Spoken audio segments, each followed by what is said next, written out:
E fala, torcida São Paulina, começando mais um vídeo no canal. No vídeo de agora, trazendo todas as últimas notícias do São Paulo que enfrenta o Libertad hoje no Morumbi, valendo vaga direta, o primeiro lugar do grupo, né? Na Copa Libertadores da América e também para o São Paulo brigar pelo primeiro lugar geral com o Palmeiras. Quero que você deixe aí a sua opinião, o seu placar para o jogo de hoje, comenta aí embaixo. Vamos estar vendo o pré-jogo e também a provável escalação. Antes de mais nada, já sabe, deixa aí embaixo, deixa seu like, se inscreva no canal, ative o sininho de notificações. Vídeo aqui no canal todos os dias para vocês curtirem. Bora assistir o vídeo junto. No final, você sabe, eu volto, trago a minha análise, a minha opinião. A gente vai falar muito desse jogo importantíssimo de hoje, que eu acho que vai estar São Paulo bem tranquilamente, beleza? Créditos e direitos autorais deixa na descrição, sem mais enrolação, já sabe. Simbora pro vídeo. Então, e aí, a disputa neste momento é com o Palmeiras. O São Paulo tem os jogos em casa, hoje tem o Libertad, o Vladimir Bianchini está conosco porque tem o Morumbi ao seu lado, mas não terá o Lucas por lá, é isso, Vlad? Exatamente, Bruno. Um grande abraço para você, para a Mari, para o pessoal do estúdio, para os fãs de esportes. O São Paulo, com um empate, já garante a classificação às oitavas da Libertadores. Com uma vitória, já garante a liderança do grupo. O São Paulo que conta com um trunfo. No Morumbis, 7 jogos sem perder. São 4 empates e 3 derrotas. Não conta com o Lucas Moura, que sentiu dores no joelho direito, não foi utilizado no jogo contra o Palmeiras e é dúvida, inclusive, para o final de semana. Em compensação, também não tem o Caleri e o Luiz Gustavo, que estão entregues ao departamento médico. O técnico Zubeldia terá, em compensação, alguns outros jogadores à disposição. Casos do Wendel, que sentiu dores contra o Palmeiras, saiu até chorando de campo, mas deve estar em campo, provavelmente na reserva. Além do Oscar, também, que não jogava um bom tempo, entrou contra o Palmeiras. E o Pablo Maia, outro jogador também bastante importante. O São Paulo, que vai enfrentar o Libertad, que é líder do campeonato paraguaio, com 36 pontos, mas vem numa sequência muito ruim, em 7 partidas sem vencer. São 4 empates e 3 derrotas. A equipe paraguaia conta com alguns veteranos muito famosos, incluindo o atacante Roque Santa Cruz, 43 anos, paraguaio ex-Manchester City e também ex-Bayern de Munique, que tem 3 gols na temporada. Além disso, tem o goleiro Martin Silva, ex-Vasco, além do Oscar Cardoso, atacante paraguaio de 40 anos, que jogou a Copa do Mundo de 2010, também fez uma grande história no Benfica. Volto com vocês. Bom, o São Paulo estão fazendo as contas positivas. Só uma coisa, tá claro o diagnóstico e prazo de novo? Ou isso tá muito... Não, quer dizer, na verdade não é uma nova lesão, né? A mesma lesão, né? O que ocorre é que, antes de entrar no detalhe do Lucas, o planejamento do São Paulo, desde que o Caleri se arrebentou na temporada, com o elenco curto, era guardar o Lucas e o Oscar para a parte mais caseira da maratona, que começa justamente hoje, onde o São Paulo tem mais dificuldade de jogar, de criar e tudo mais, né? Então foi feito ali mas pouca gente mergulha nos detalhes e é como... Então a estratégia do São Paulo, que jogou basicamente só fora de casa nesse período, exceção foi o jogo do Náutico e do Fortaleza, né, que o São Paulo perdeu pontos no Brasileiro, e o Lucas jogou um pouquinho, foi o jogo da volta dele, já era para naquele jogo ter um pouco de acréscimo técnico, né? Foi sobreviver como visitante para agora, como mandante, ter mais condição. São Paulo talvez não imaginasse que já estivesse garantido na Libertadores, né? Quando fosse jogar contra Libertad e Tadieres nas 2 últimas rodadas. E aí, foi feito mais ou menos esse cronograma. Lucas parou antes, volta um pouco antes, Oscar parou depois, volta um pouco depois, os dois possivelmente juntos a partir de quarta-feira contra o Libertad. E aí o Lucas, desde que voltou, primeiro que foi uma condição muito diferente do Oscar. O Oscar teve uma lesão muscular, 3 semanas, uma de recuperação, 4 semanas, está voltando aos poucos, normal. O Lucas foi uma lesão estranha, né? Ele não teve uma lesão articular, ele teve uma lesão que os caras classificam lá de, como é que é? Impacto do painel, né? Impacto no painel. Como se fosse... Como se o cara batesse o carro e batesse no painel do carro, o joelho. Ele teve um choque muito grande no joelho, com 2 jogadores caindo em cima dele e ele pau lá no Allianz Parque. O que suscita a questão do gramado sintético, e ele é um dos entusiastas do impacto do chão, né? Normal, grama, do impacto do chão gramado sintético mais duro. E ele, desde então, ele veio se recuperando, mas desde que voltou, se vocês repararem, na partida contra o Alianza, ele se choca de novo e sente. E aí ele rotula aquilo como um susto. Né?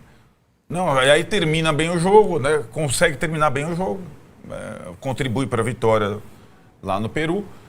E, na sequência, a tendência era que ele tivesse mais minutos, só que o jogo seguinte era Palmeiras no sintético. Não, no sintético eu não vou jogar, não vou arriscar. E ele fica preservado para as partidas na grama natural, a partir do Libertad. Eis que, quando a gente estava aqui ontem, no treino do São Paulo, ele possivelmente começaria jogando, ele tem um outro choque no mesmo joelho e sente dor de novo, que limita os movimentos dele. Então, assim, não existe um prognóstico, fez um tratamento... Porque muitas vezes acontece isso, né? Faz um tratamento conservador para evitar uma cirurgia, né? Pode ser no tornozelo ou no joelho. Não existia a indicação de cirurgia pela lesão que ele teve. Como ainda não existe a indicação de cirurgia, nada garante que vamos lá abrir o joelho do Lucas para limpar, fazer a artroscopia, seja uma solução. Não existe ainda esse prognóstico. Com a pancada, com o novo trauma, inflamou novamente e ele está com dor, né? Tá que limita o movimento. E tiraram ele do jogo e passa a ter uma indefinição em relação ao que vai acontecer daqui para frente. E o São Paulo também com muita dificuldade de informação, né, de esclarecimento das coisas, em qualquer instância, essa também, na questão da lesão dele. E aí, na prática, o São Paulo volta a ter o seu cobertor curto para os jogos em casa. É possível que o Oscar jogue. Talvez se o Lucas tivesse à disposição, começasse o Lucas e o Oscar ficasse no banco, talvez agora comece o Oscar por conta do tipo de jogo, da necessidade de criação. No Libertad o empate é maravilhoso, o São Paulo precisa de criação e também os meninos começaram a oscilar, o Alves começou a oscilar. E o São Paulo vai com essa dificuldade que tem mostrado do meio de campo para frente, desde a formação desse elenco e com as lesões que aconteceram no decorrer do ano de 2025. Claro que as questões... porque o Pablo Maia se recupera mais rápido que o Lucas é simples, porque o Pablo Maia é jovem e o Lucas não é. Porque o Pablo Maia se recupera mais rápido que o Oscar, porque o Pablo Maia é jovem e o Oscar não é. E o São Paulo tem esse tipo de elenco, por isso que eu comparei ao Internacional. Quando tem uma lesão, vai demorar para voltar, possivelmente. Esse tipo de jogador, o Ener Valencia, o Fernando, o Alan Patrick, o Bruno Henrique, o Lucas, o Oscar. Então o São Paulo vai ter, de novo, que jogar sem ser o principal jogador, que participou desse, não estou enganado, um pedacinho de um jogo da Libertadores e um pedacinho do jogo do Brasileiro até agora, né? Nessa maratona que o São Paulo tem enfrentado. Muito bem, então sem Lucas, o Vessá, mas é aquela história, né? Que eu falei, o empate tá bom, classifica o São Paulo, mas a torcida não vai gostar de empatar em casa, de novo. Não vai gostar não pelo empate de hoje à noite, pela sequência de jogos, pela sequência de empates. Quando você empata lá, Sport em casa, Fortaleza em casa, Cruzeiro em casa, aquilo vai entrando na mente do torcedor, aquilo vai acumulando. O torcedor não distingue competição. Num momento. Na Libertadores são 3 vitórias e um empate. Isso. Só que na cabeça do torcedor, a hora que não, aí o cara olha, apitar, esse aqui é o time do São Paulo e tem que ganhar. A hora que o juiz apitar, olha no placar, quanto? 1-1? Ih, lá vem de novo, São Paulo empatou. O cara não vai olhar a tabela para ver se foi bom, se foi ruim, se classificou, se tal. Então, você pode pagar por um empate que não é culpa do empate em si, mas sim desse histórico todo. Tem quase 50 mil ingressos vendidos já, né? Pelo que eu vi a parcial. Vai daí perto de novo de 50 mil. O torcedor vai lá por uma vitória, sem dúvida nenhuma. Eu sei que tem torcedor que não se importa, mas o São Paulo pode ter a segunda melhor campanha de todos os classificados. Cara, isso não é pouca coisa. Nós estamos falando de River Plate, vários outros times aí que poderiam tá deitando e rolando nos seus grupos e não estão. O grupo de São Paulo, a gente sempre falou que era um grupo bem acessível, ok, mas talvez para ser a segunda melhor campanha é porque o mérito realmente é bastante grande do São Paulo, e aí você teria aquela facilidade de decidir no Morumbi, menos contra, por exemplo, o Palmeiras, o restante você decidiria contra todo mundo no Morumbi. A ver como esses jogadores vão voltar, os meninos inclusive, né? Como eles vão ter uma quedinha, tudo nadador que acha que isso não ia acontecer tá em outro mundo, é normal que essa molecada vai oscilar, faz parte, sempre foi assim. E no caso do São Paulo, ao contrário do Palmeiras, do Corinthians nem tem moleque, né? Então do Corinthians a gente tira porque não tem nem moleque sendo usado. Os do Palmeiras, eles estavam lá só para colaborar, tanto que agora, obrigado, satisfação, volta lá pro Sub-20, a gente tem tanto jogador que não precisa de vocês. No caso do São Paulo, nós temos vocês, então vocês vêm aqui, nos ajudem, porque nós precisamos de vocês. E é por isso que veio acontecendo deles terem que jogar em sequência nessas últimas partidas e a ver como os meninos vão se comportar. E só para finalizar, acho que o São Paulo tem um compromisso com o seu torcedor.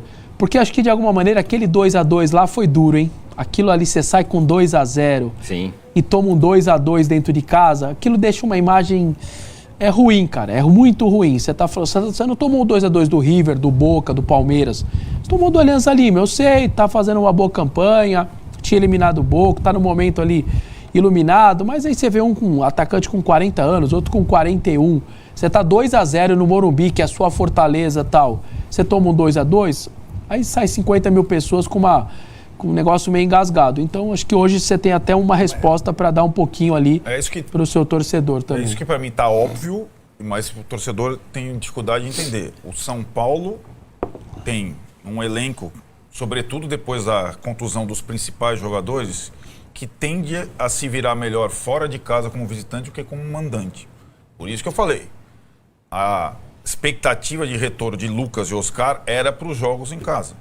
O São Paulo tem um time muito limitado para jogar em casa. Ele tem que muito limitado para jogar em casa.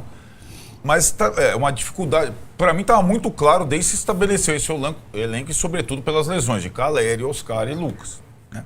Então, assim, por que é tão bom fora de casa? Por que perde muito pouco? Porque tem um time talhado para isso. E um sistema talhado para isso. Tem velocidade no contra-ataque. Jogar em casa para o São Paulo pode ser contra o Fortaleza, contra o Sport, contra o Santos, contra o Alianza Lima. Não é simples, sem jogadores capazes de criar e desequilibrar. E é por isso que quando você tem a chance do tal dos pênaltis, você tem que fazer. Porque você faz 1-0 com o sistema defensivo que você está falando, acabou o jogo, é 3 pontos. Exato. Mas aí você tem a chance e não faz. Vamos colocar na tela aí, Massá, para você ver, porque é uma comparação entre o São Paulo que joga em casa e o São Paulo que joga fora de casa. Olha o São Paulo em casa, são 12 jogos, 5 vitórias, 6 empates e 1 derrota. Fora, 5 vitórias, 4 empates e 4 derrotas. 58,3% de aproveitamento em casa, 48,7% fora. 19 gols marcados em casa, 14 fora, 12 gols sofridos em casa, 11 fora. Jogos sem sofrer gols, 4 em casa, 5 fora.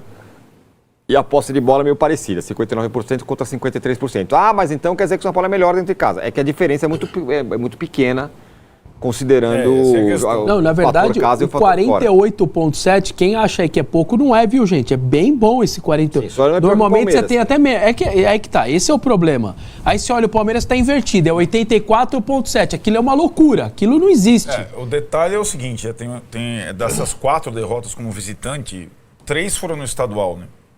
Sim. De lá para cá, o São Paulo só perdeu do Palmeiras agora, né, na última bola.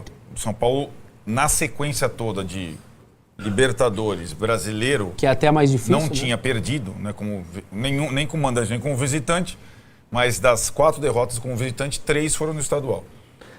Dito tudo isso, Massa, a torcida não vai achar muito legal se o São Paulo não ganhar hoje. O desempenho em casa ali, se ele tivesse 7 vitórias... que 4 empates e 1 derrota. Fosse 6 vitórias, pelo menos. 5,8 é pouco. Em casa é pouco. 58 é pouco. É super pouco. O 48 é muito normal. O 58 em casa é pouco. Não, mas para a tabela do Campeonato Brasileiro já dava uma aliviada grande. Não, mas 2 pontos já era outra história. Entendeu? É nisso que eu Sim. tô pensando. Vai ter jogo amanhã? São Paulo joga quando mesmo? Sábado. Vamos É hoje hoje? e sábado. Ah, tem jogo hoje? Tem. Não, dane-se. Você, no seu caso, No meu caso, você falaria isso? Você focaria nisso? mas completamente. O jogo é sábado, não é hoje. Que Hoje já foi, hoje já está, hoje já resolveu, já está classificado, entendeu? Olha a situação do Não time. ainda em primeiro. Mas sabe, Esse negócio de melhor campanha talvez seja um pouco exagerado, mas primeiro lugar da chave acho que faz uma diferença eu grande. acho que faz diferença. Fechar em casa sempre é bom, né? Ainda mais no caso do São Paulo, que tem um retrospecto muito bom no Morumbi. Mas vai ser primeiro. Se não empatar hoje ou empatar o próximo, vai ser primeiro. Se empatar hoje, já vai ser primeiro. Que diferença faz, Cristo Redentor? O jogo é sábado. O geral me pega porque menos, mas... você perder do Grêmio sábado, por exemplo, é um desastre brutal. E você começa a impor nesses jovens que estão subindo agora, e muitos têm qualidade, uma pressão que eles não são capazes de sustentar. E eles vão ter que sustentar porque o São Paulo não tem jogador. Né? O elenco montado são com jogadores que se machucam. E quando se machucam, não se recuperam. Então o gênio que bolou esse elenco, ele tem que virar público e responder. Certo? O gênio que bolou esse elenco do São Paulo, cheio de jovens, com jogadores de vidro, que se machucam e não se recuperam, numa maratona. Será que ele não pensou nisso? Caramba, eu vou abrir mão de aquele. 4, 5 caras. Certo? Eu vou abrir mão dos 5 e vou pôr 1. O time não joga junto. E ainda teve o azar de perder o Caleri. Acontece, né? Então, eu acho que essa é uma discussão que a gente precisa ter. Tendo orçamento curto, pressionado pelo tal fundo, com recursos limitadíssimos, Oscar era nome para ser contratado? Essa reflexão o São Paulo precisa fazer. Porque é o seguinte, quando você abre mão de quantidade de alguns jogadores que podem te ajudar ao longo da temporada, você fica bem, por vezes, nas Copas, né? Mas no campeonato que você precisa de jogador e você conta só com jovens, no meio do ano você vai queimar, você corre o risco de queimar o teu patrimônio de novo. De novo, São Paulo já fez isso. O Nestor foi vendido para o Bahia, o Igor Gomes foi para o Galo, né? Não foram jogadores vendidos para o exterior com grande dinheiro, com grande recurso. Então, o gênio que pensou isso, né? Ele deveria vir a público explicar agora como vai fazer. Eu quero ver o São Paulo na zona do rebaixamento e a bola vem pro menino, pro Alves e pro Ferreirão e eles têm que resolver o jogo. Já está acontecendo. Eu quero ver. Veja o que aconteceu com eles no jogo contra um time desculpa, em Barueri contra o Palmeiras. Quando os moleques, o Alves não tocou na bola, certo? E quando o Ferreirão entrou, o Piquerez parecia que tinha visto a moça das armas lá. Nossa, vou jogar agora. O gol saiu por lá. Vocês lembram? Como foi o gol do Palmeiras? Todo mundo só vê o final, né? Como foi o gol do Palmeiras? A bola é trabalhada por ali, o Vitor Roque faz o quê? Facão. O Alan Franco com a língua o que é lá? É coco, borrachinho? O que é? Cortiça, sei lá. Devia ter umas 3 cortiças na língua. A bola vem pro Vitor Roque, o Vitor Roque finge que vai, não vai e dá a volta. Quando ele dá a volta, acabou. O Alan Franco já tá a 2 corpos. O Ferrarese já tá a 2 corpos dele. Que ficou ainda mais sobrecarregado. É óbvio. Entendeu? Então, tava a 2 corpos de distância. Ele recupera depois porque a bola que o Vitor Roque cruza uma vez, bate no Ferrarese que se recupera. Ele dá a bola pro Veiga, ela volta para ele, né? E aí acha o Felipe Anderson, lá sai o gol e tal. Mas olhar o jogo como um todo. Então, o genial que bolou esse elenco do São Paulo é que vai ter que se dar conta disso. Porque se você tinha perspectiva de vender o Ferreira, de vender o Alves ou de vender aquele outro Rian, agora no meio do ano, você corre o risco de ter esses moleques vaiados dentro de casa num jogo contra o Grêmio. Então, Entendeu? é uma situação... Eu entendo o que você está falando. Ah, mas o patrocinador pagou os caras. Não é só isso. Dane-se! Eu não preciso de um jogador desse, eu preciso de gente para jogar. Não é grana. É por isso que eu comparo, e a gente tem que comparar laranja com laranja. É a mesma coisa do Internacional, né? O time grande é diferente do... E acho que São Paulo está pro calendário, para as competições como Inter e Fortaleza. Qual a diferença dos três? O Fortaleza, com um orçamento menor, contrata em quantidade, certo? É um dos elencos mais... Uniformes. uniformes. Mas tem qualidade também, não é só quantidade. Sim, mas é tá- quantidade. E robusto. E força. E força, e 3 por posição, papapá. O Internacional e o São Paulo, que tem um outro tipo de cobrança, né? O que eles pensaram para a temporada? Meu orçamento é aqui. Foi mais ou menos a mesma coisa. O São Paulo é um pouco diferente, até porque o São Paulo não pode extrapolar o orçamento, né? Com agora essa nova política. Eu vou reduzir, a ideia deles, eu vou reduzir, vou formar um bom time titular capaz de, numa Copa inteira, num mata-mata, ganhar de um melhor do que eu e tentar sobreviver no pontos corridos. Só que,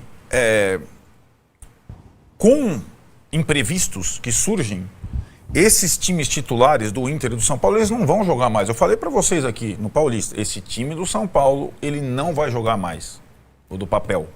O time do Internacional não vai jogar mais. Porque, e aí é o mesmo raciocínio, porque eu acompanho a imprensa gaúcha.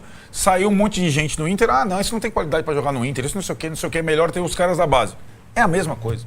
Os caras da base não conseguem dar a sustentação e você vai ficando no cobertor curto a todo momento. Se você vê a situação do Inter e do São Paulo, é idêntica, com uma diferença básica. O São Paulo está garantindo a Libertadores, o Inter não está. Então, Olha, tem essa beleza, mas quem Deixa pensou eu só- isso? Pensou antes? Pensou certo? Não, são duas opções. Ou você faz um elenco mais homogêneo, mais fraco tecnicamente, para tentar se classificar para a próxima Libertadores via brasileiro e esquece e fala pro seu torcedor, eu não vou brigar em Copa alguma, meu velho. Só que isso é uma decisão difícil. Eu tô na Libertadores, eu não tô na Sula. Né?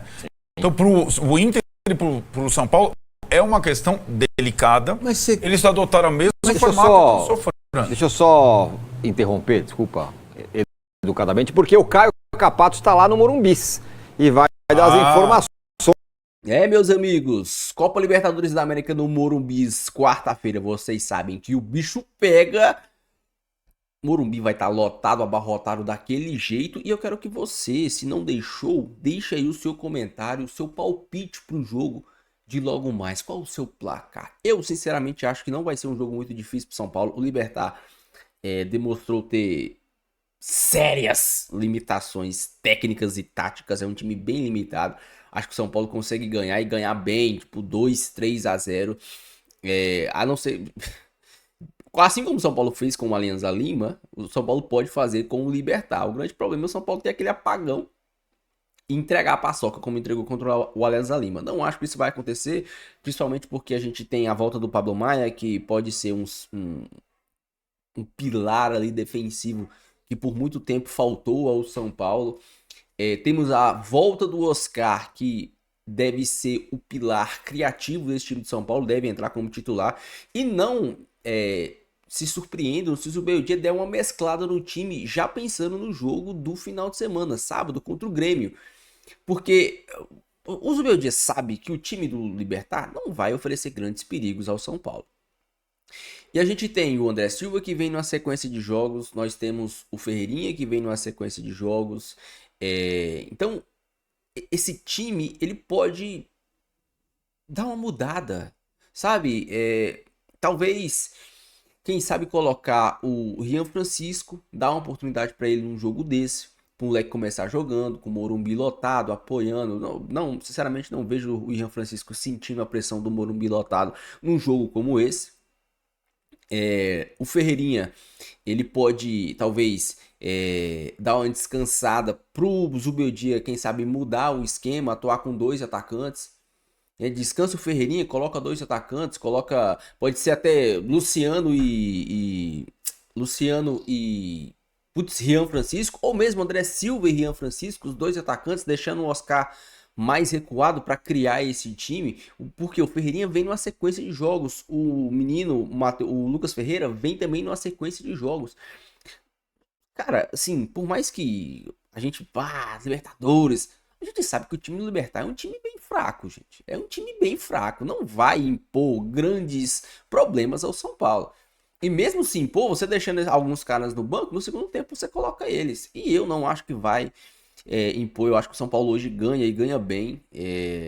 O Morumbi, o São Paulo no Morumbi é outro time, por mais que não venha sendo, né? Venha empatando bastante, mas na Libertadores assim dificilmente você vai ver o São Paulo jogando 2 jogos ruins seguidos. E o empate contra o Alianza Lima nem foi um jogo ruim, né? Foi minutos ruins que o São Paulo teve e acabou perdendo a chance de já estar classificado e tá muito mais acima ainda no quesito de pontuação pro mata-mata, né? O que é o que importa, gente. Com todo respeito, mas hoje, principalmente com o grupo que o São Paulo pegou, o São Paulo briga, ou o São Paulo joga, não para se classificar, o São Paulo joga para pontuar o máximo possível para fazer pontos pro mata-mata. Porque a Libertadores hoje não é o que já foi há anos atrás. Hoje a Libertadores é um... Se você der sorte, ou melhor, se você der azar, você cai num grupo mais forte, mais chato, mais encardido, como é o grupo do Internacional e do Bahia. Mas Palmeiras caiu num grupo baba, o São Paulo caiu num grupo bem tranquilo, o Flamengo caiu num grupo tranquilo, mas está se complicando. Então, e é mérito do São Paulo também. Não dá pra tirar o mérito do São Paulo de estar jogando bem, principalmente fora de casa, né? Conseguiu, né, os resultados fora de casa para dar tranquilidade pro São Paulo. E agora só depende do São Paulo vencer os jogos restantes no Morumbi e quem sabe torcer por um tropeço do Palmeiras aí nas próximas rodadas para o São Paulo conseguir se classificar em primeiro do geral, que é o importante. O São Paulo joga hoje já pensando em sábado, porque sábado é contra o Grêmio e o São Paulo precisa pontuar. É o famoso jogo de 6 pontos, o Grêmio também ali tá perigando na zona do rebaixamento. O São Paulo precisa vencer os jogos que vai fazer no Morumbi para dar um salto. São 9 pontos que o São Paulo vai disputar no Morumbi antes da parada. O São Paulo precisa vencer esses jogos para dar um salto, pular pelo menos ali para o meio da tabela, para oitavo lugar, 7º lugar, para dar uma tranquilizada, porque o pior ainda vai vir. Depois da parada, vai ser literalmente jogo atrás de jogo, clássico atrás de clássico, decisão atrás de decisão, e o brasileiro rodando. Eu até disse isso lá atrás, o São Paulo precisava e precisa fazer uma gordura no Campeonato Brasileiro de pontos, para lá na frente, quando precisar poupar, se você perder, se você empatar um jogo no Campeonato Brasileiro, você tem uma gordurinha para ficar tranquilo. O São Paulo não tem essa gordura, ele precisa fazer essa gordura antes da parada. O São Paulo precisa fazer essa gordurinha de pontos antes da parada, senão vai ser um Deus nos acuda depois da parada do Super Mundial. Enfim, deixa aí a sua opinião, deixa seu comentário, não esqueça de deixar o seu like aí e se inscrever no canal se você não for inscrito, beleza? Fiquem todos com Deus, até o próximo vídeo, e tem vídeo pós-jogo aqui também. Fiquem todos com Deus, até o próximo vídeo, e valeu!